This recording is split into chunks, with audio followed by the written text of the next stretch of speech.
सभी साथियों का स्वागत अभिनंदन हमारे YouTube channel MK teaching point में। बात करेंगे आज की महत्वपूर्ण खबरों की। उससे पहले हमारा आप सभी साथियों से विनम्र निवेदन है, कृपया चैनल को सब्सक्राइब करें, अन्य साथियों को भी चैनल से जुड़ने के लिए प्रेरित करें और आप सभी साथी इस वीडियो को लाइक शेयर करें और चैनल को जरूर सब्सक्राइब करें, जिससे आप सभी लोगों को महत्वपूर्ण खबरें ससमय उपलब्ध हो सकें।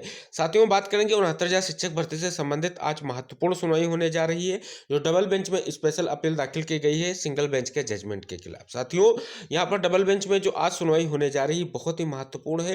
क्या डबल बेंच में जो जाने का फैसला था आरक्षित वर्ग के पीड़ित साथियों का, क्या वो महत्वपूर्ण जो है जानकारी प्राप्त हो सकेगी, यानी आगे कुछ महत्वपूर्ण चीजें देखने को मिलेंगी, जैसे कि सरकार की अब मंशा क्या है और बेसिक भाग की अब तैयारियां क्या है और अब तक की क्या प्रगति की गई है जो सिंगल बेंच का जजमेंट आया है। जहां तक आंसर के प्रकरण में स्पष्ट रूप से इसी का हवाला दिया गया है, जो आरक्षण केस का आर्डर था जिसमें 3 महीने का समय दिया गया था सिंगल बेंच की तरफ से, उसका हवाला दिया गया है कि हम 3 महीने की जो प्रक्रिया है उसके बाद ही आप सभी लोग चीजें देख सकेंगे। आंसर की में स्पष्टता को लेकर के बात कही गई थी, उसी तरीके का कुछ आज देखने को ना मिले, बस यही आशंका और यही चीजें देखी जा रही हैं कि सरकार कहीं ना कहीं ये ना स्पष्ट करे कि हम जो कोर्ट का आदेश है उसका अनुपालन कर रहे हैं और आगे की चीजों को देख रहे हैं। तो ये सभी चीजें आज की जो सुनवाई होने जा रही है बहुत ही महत्वपूर्ण सुनवाई है और इस सुनवाई से स्पष्ट हो जाएगा कि आगे की मंशा विभाग की क्या है, सरकार की क्या है और 800 जो साथी हैं उनके लिए सरकार की मंशा क्या है। कुछ ना कुछ आज चीजें स्पष्ट होती दिखेंगी।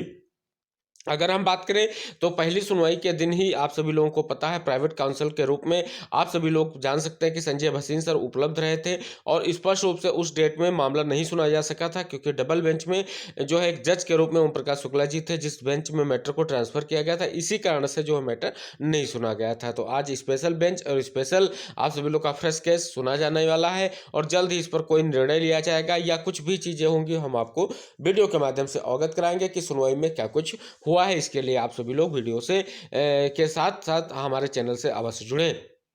अब बात करेंगे आज के कुछ महत्वपूर्ण और सभी जो एच प्रश्न सामने निकल कर आ रहे हैं उन पर। पहला कि बिना रिविजिट के 6800 के समायोजन कैसे। साथियों, 6800 साथियों के लिए हमने आपको बताया था कि दो ही रास्ते हैं, या तो सरकार डबल बेंच जाए या तो लिस्ट को रिविजिट करे जो 67,867 की, और फिर समायोजन नीति बने और 6800 को समायोजित किया जाए।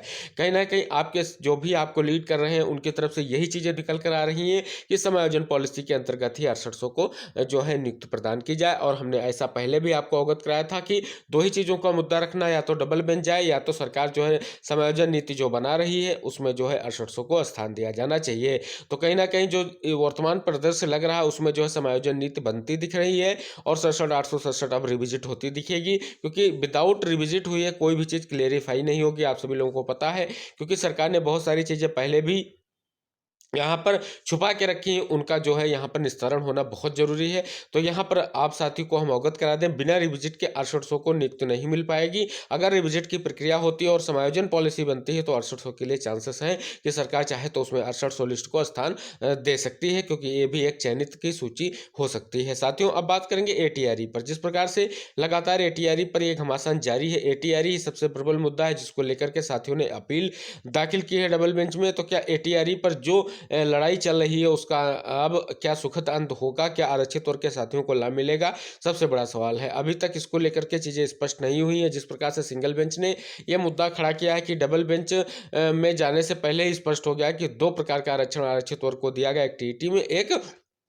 आपकी एटीआरई यानी आपकी जो सीटेट यानी जो भर्ती परीक्षा होती उसमें जो दिया गया है, इसको लेकर के स्पष्टता होगी और एटीआरई पर बड़ी चीज देखने को मिलेगी। डबल बेंच में बड़ी लड़ाई इस पर देखने को मिलेगी और आरक्षित वर्ग के साथियों की अंततः जीत जरूर होगी, क्योंकि ये मामला अब निस्तारित जरूर होगा। इस पर सुप्रीम कोर्ट का भी आदेश आ चुका है, हमने आपको अवगत भी कराया था। तो कहीं ना कहीं बहुत सारे आर्डर जो आरक्षित वर्ग को हेल्प करेंगे और कहीं ना कहीं उनको जो है आगे मार्ग प्रशस्त करेंगे। अब सबसे बड़ी बात यह निकल कर आ रही है, क्या 19,000 सीटें मिल पाएंगी, सबसे बड़ा प्रश्न यही है। तो 19,000 सीटों को लेकर के अभी कोई स्पष्टता नहीं है। अगर डबल बेंच से कोई आर्डर होता है या चिल आपका, तभी कोई 19,000 सीटों की जानकारी मिल सकेगी या लाभ मिल सकेगा। 27-21% आरक्षण की बात करें तो उससे कितनी सीटों का नुकसान हुआ ये लिस्ट विजिट से पता चल जाएगा और आरक्षण का कितना जो है परसेंटेज किन अभ्यर्थियों को मिला ये चीजें स्पष्ट हो जाएंगी। तो अभी की दृष्टि 19,000 सीटों के लिए यही कह रही है कि रिविजिट के बाद क्या चीजें कुछ होंगी ये देखने वाली बात होगी। और डबल बेंच में जो मामला गया है, स्पेशली 19,000 सीटों की भी बात की गई है एटीआरई के साथ, तो क्या कुछ होगा ये देखने वाली बात होगी, क्योंकि पहली सुनवाई आज होने जा रही है। अब हम आपको अवगत करा दें, जो 22,000 सीटों की मांग कर रहे हैं। 22,000 सीटों का मतलब संपूर्ण समायोजन की बात की जा रही है। तो साथियों, डबल बेंच में जो मामला चल रहा है उस हिसाब से अब देखेंगे कि आगे टीआरई विवाद है, अन्य कई सारे विवाद हैं। अभी 22,000 सीटों को लेकर के कोई महत्वपूर्ण चीज़ें नहीं है, लेकिन अगर ज़्यादा मैटर उलझेगा तो संपूर्ण समायोजन की तरफ इस भर्ती की प्रक्रिया को आगे शायद बढ़ाया जा सके, तो 22,000 सीटों की महत्वपूर्ण जो चीज़ें हैं वो स्पष्ट हो जाएंगी और 22,000 सीटें बन सकती हैं कि दे करके संपूर्ण समायोजन की बात की जाए, जिसमें सभी वर्ग के साथियों को समायोजित किया जाए और कहीं न कहीं इस मुद्दे को जो है वाइंड अप किया जाए। अब साथियों, सबसे बड़ी बात जो आप सभी लोगों के लिए बहुत ही महत्वपूर्ण है कि जो अभी तक चीज़ें नहीं स्पष्ट हो सकी, वो कारण था मूल चयन का, क्योंकि अभी तक मूल चयन सूची किसी को भी प्राप्त नहीं हो सकी। कितनी भर्ती में किस प्रकार से मूल चयन किया गया है, इसी कारण से इस भर्ती में रिविजिट का आदेश किया गया है। तो कहीं न कहीं रिविजिट की प्रक्रिया से स्पष्ट हो जाएगा कि मूल चयन का आधार क्या है। उसमें आप सभी लोगों को पता है, गुणांक, वर्गवार और उपवर्ग सब कुछ इंगित होगा, जिससे जो है भर्ती में पारदर्शिता लाने का प्रयास किया गया है। कहीं न कहीं अगर हम एक पहलू देखें सिंगल बेंच के जजमेंट का, तो जो रिविजिट का आदेश दिया गया है वो कहीं न कहीं बहुत ही महत्वपूर्ण है। बस इसमें जो आरक्षण की बात लगा दी गई है, वो केवल और केवल दिक्कतें पैदा कर रही है, वरना अगर प्रक्रिया रिविज़िट हो जाती है, तो कहीं न कहीं 68 साथियों को अपने आप स्थान मिल जाएगा, क्योंकि कोई न कोई कट ऑफ जो डिसाइड की जाएगी, जो स्पष्ट रूप से कट ऑफ का यहाँ पर डिस्कशन किया गया है, उसमें सभी साथियों को नियुक्त प्रदान होना अनिवार्य रूप से माना जा रहा है और कई सारी चीज़ें देखने को मिल सकती है। अब बात करेंगे अन्य कैटेगरी वालों के लिए। क्या साथियों, अनारक्षित वर्ग की तरफ से आप सभी साथियों को पता है, रॉबिन सिंह एंड अदर्स में जो भी चयनित साथी हैं वो अपनी लड़ाई लड़ रहे हैं, क्योंकि वो लड़ाई लड़ने के कारण वो अपना जो है चयनित होने के कारण अच्छी लड़ाई लड़ रहे हैं और आगे बढ़ रहे हैं, और साथ ही साथ अचयनित जो है वो भी बहुत सारा कुछ लेकर के तैयारी कर चुके हैं और यही पर वो बात कर रहे हैं कि जिस प्रकार से एटीआरई पर उन्होंने बहस की और जिस प्रकार से जजमेंट आया वो अपनी जीत समझ रहे हैं और कहीं ना कहीं डबल बेंच में इसकी मजबूती को लेकर के लगातार प्रयास कर रहे हैं। अगर हम बात करेंगे उनकी तरफ से, तो एसके कालिया जो सीनियर आपके डिजिग्नेटिव जो एडवोकेट हैं, उनसे जो है कहीं न कहीं मिल रहे हैं और जल्द ही उनको जो है हायर करने के साथ-साथ जो है डबल बेंच की लड़ाई में कूदने वाले हैं। तो साथियों, जो हमारे आरक्षित वर्ग के साथी हैं, वो ज़रूर इसको ध्यान में रखें और कहीं न कहीं लड़ाई को और मजबूत करें। और कहीं न कहीं जिस प्रकार से आप देख सकते हैं, आरक्षित वर्ग की तरफ से 3 याचिकाएँ अभी तक पड़ी हुई हैं।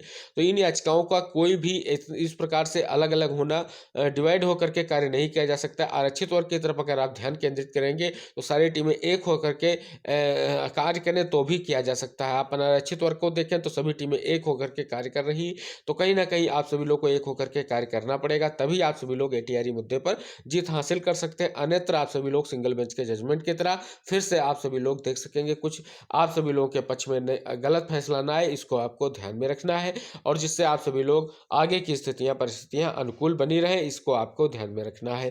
तो ये थे कुछ यक्ष प्रश्न आपके 69 शिक्षक भर्ती के, जिन पर हमने चर्चा पर चर्चा की और आशा करते हैं कि जो भी चीज़ें यहाँ पर हमने डिस्कस की हैं वो आप सभी लोग सभी साथियों को जरूर शेयर करेंगे। तो अभी तक की स्थिति यही है कि 67,867 की रिविजिट की प्रक्रिया, इधर बेसिक विभाग और सरकार की मंशा है कि इसको रिविजिट किया जाए, समायोजन पॉलिसी बनाई जाए और कहीं न कहीं 6800 लिस्ट को इसमें स्थान दिया जाए और अन्य मुद्दों को आगे ही ऐसे ही चलते दिया जाए। तो देखने वाली बात होगी कि आज की सुनवाई से क्या कुछ महत्वपूर्ण सार निकल कर आता है। जो भी कुछ होगा हम आपको जरूर अवगत कराएंगे। चलिए अब बात करते हैं अगली महत्वपूर्ण खबरों की, जो बहुत ही महत्वपूर्ण है। युवा विकास के प्रेरक शक्ति, तेजी से बढ़ रही अवस्था में भूमिका, प्रधानमंत्री जी ने स्पष्ट रूप से क्या युवाओं के लिए संदेश दिया है, ये हम आपको जरूर अवगत कराएंगे। देख सकते हैं साथियों, लिखा गया है, माननीय प्रधानमंत्री नरेंद्र मोदी ने कहा कि युवा भारत की विकास यात्रा की प्रेरक शक्ति है। युवाओं ने देश को दुनिया की सबसे तेज बढ़ती अर्थव्यवस्थाओं में से एक बनने की अहम भूमिका निभाई है। 2 दिवसीय दौरे पर केरल पहुंचे पीएम मोदी ने सोमवार शाम को जो है आयोजित आप सभी लोगों के युवाम 2023 कन्वेक्लिव में संबोधित किया। उन्होंने कहा कि एक जमाने में भारत जो है 5 कमजोर देशों में था, आज इसे सबसे तेजी से बढ़ती अर्थव्यवस्थाओं में एक माना जाता है। यह युवाओं की वजह से, इसलिए मुझे अपने देश के युवाओं पर भरोसा है। आज हर कोई यह कह रहा है कि 21वीं सदी भारत की है। भारत वह देश है जिसके पास युवा शक्ति का भरपूर भंडार है। साथ ही साथ यहाँ पर स्पष्ट किया गया है कि रोजगार स्वरोजगार के मौके बढ़ेंगे। स्पष्ट रूप से देख सकते हैं, पीएम मोदी ने कहा केंद्र की योजनाओं से देश में रोजगार और स्वरोजगार के मौके लगातार बढ़ रहे हैं। सरकार स्थायी सरकारी नौकरी के लिए रोजगार मेले भी लगा रही। जहां भाजपा की राज्य सरकारें हैं, वहां पर सरकारी नौकरी देने का अभियान तेजी से चल रहा है। आत्मनिर्भर भारत ने नए सिरे अवसर दिए हैं। तो माननीय पीएम जी का बड़ा बयान आया है। तो कहीं ना कहीं इसमें जो है यूपी की अगर हम प्रदेश की बात करें तो शिक्षक भर्तियों को लेकर के इस बयान पर अगर हम बात करें तो कहीं ना कहीं अभी भी इसमें कमी दिख रही है। साथियों, महत्वपूर्ण खबर सामने निकल कर आ रही है कि यूपी बोर्ड 100 साल में पहली बार 25 अप्रैल को देगा परिणाम। आज दोपहर घोषित किए जाएंगे 10वीं और 12वीं के परीक्षा नतीजे। यूपी बोर्ड में हाई स्कूल और इंटर के विद्यार्थियों का इंतजार आखिरकार खत्म हो गया। माध्यमिक शिक्षा परिषद की दोनों परीक्षाओं का परिणाम 25 अप्रैल को जारी होगा। नतीजा घोषित कर यूपी बोर्ड एक और उपलब्धि अपने खाते में दर्ज करने जा रहा है। 100 साल के इतिहास में यह पहला मौका होगा जब बोर्ड 25 अप्रैल को परीक्षा परिणाम जारी करेगा। यूपी बोर्ड के गठन के बाद पहली बार बोर्ड ने 1923 में परीक्षा कराई थी, जिसके बाद से अभी तक परिणाम 25 अप्रैल बाद ही जारी होता था। हालांकि वर्ष 2019 में परीक्षा परिणाम 27 अप्रैल को जारी किया गया था। माध्यमिक शिक्षा परिषद की तरफ से इस बार 16 फरवरी से 4 मार्च तक 10वीं और 12वीं बोर्ड की परीक्षाओं का आयोजन किया गया था। परीक्षा में 58 लाख अभ्यर्थियों ने पंजीकरण कराया था। 18 मार्च से उत्तर पुस्तिकाओं का मूल्यांकन शुरू कराया गया था। यानी कि कुल मिलाकर के जो बहुत ही महत्वपूर्ण विषय है कि 100 वर्षों में पहली बार ऐसा होने जा रहा है कि 25 अप्रैल को आपका रिजल्ट आने जा रहा है। तो जितने भी विद्यार्थी हाई स्कूल और इंटरमीडिएट की परीक्षा से जुड़े हुए थे, उनका जो है परिणाम जो है आज घोषित हो जाएगा और सभी के लिए बहुत ही महत्वपूर्ण विषय सामने निकल कर आई है। साथ ही साथ स्क्रूटनी की तैयारियों को लेकर के भी स्पष्ट किया गया है कि 10वीं 12वीं परीक्षा का परिणाम जारी होने से पहले बोर्ड ने स्क्रूटनी के लिए तैयारियां तेज कर दी है। क्षेत्रीय कार्यालय में परीक्षकों की सूची तैयार करने को निर्देश बोर्ड ने दिया। मंगलवार को परिणाम जारी होने के बाद स्क्रूटनी के लिए आवेदन की तिथि घोषित की जाएगी। बहुत ही महत्वपूर्ण खबर सामने निकल कर आ रही है कि बीपीएड एमपीएड में प्रवेश के लिए लिखित संग फिजिकल टेस्ट जरूरी। लखनऊ विश्वविद्यालय में स्नातक, परास्नातक, पीजी डिप्लोमा, डिप्लोमा सर्टिफिकेट पाठ्यक्रमों के लिए प्रवेश प्रक्रिया जारी है। बीपीएड की 100 और एमपीएड की 30 सीटों पर दाखिले के लिए अभ्यर्थी 10 जून तक आवेदन कर सकते हैं। छात्रों को शारीरिक शिक्षा से जुड़े इन दोनों पाठ्यक्रमों में दाखिले के लिए सबसे पहले लखनऊ विश्वविद्यालय रजिस्ट्रेशन नंबर पर पंजीकरण कराना होगा। इसके बाद वह फॉर्म भरकर लिखित परीक्षा दे सकेंगे। छात्रों को बीपीएड व एमपीएड पाठ्यक्रमों में प्रवेश के लिए 200 नंबर का टेस्ट देना होगा। इसमें लिखित परीक्षा 100 और फिजिकल फिटनेस 50 और गेम प्रोफिशिएंसी 40 व इंटरव्यू 10 नंबर का अनिवार्य होगा। तो देख सकते हैं स्पष्ट रूप से यहाँ पर इस बार ये अनिवार्य किया गया है कि बीपीएड व एमपीएड की प्रवेश है उसके लिए लिखित परीक्षा संग फिजिकल टेस्ट अनिवार्य है। उसके लिए अंकों को भी निर्धारित किया गया है। साथियों, बहुत ही महत्वपूर्ण खबर सामने निकल कर आ रही है कि मुख्य सचिव दुर्गा शंकर मिश्र ने कहा कि 5G तकनीक के उपयोग से प्रदेश में ऐसे उत्पाद बनाएंगे जो दुनिया के लिए सिरमौर होंगे।